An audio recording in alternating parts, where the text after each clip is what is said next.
Sino po naniniwala isang araw, alaala na lang ang payo ng mga magulang mo sa'yo?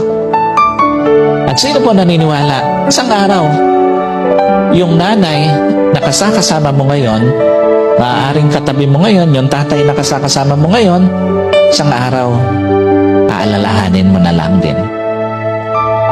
Hindi kayo forever na magkasama. Kaya nga, lahat ng magulang hanggat kasama pa yung anak, gagawin ng lahat.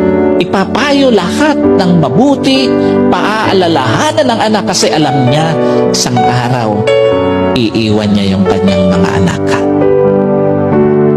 Isang araw, hindi lang payo ng mga magulang mo ang magiging alaala. Kahit magulang mo isang araw, magiging alaala na lang sa buhay mo. Kaya nga napakapalad mo kung may magulang ka pa ngayon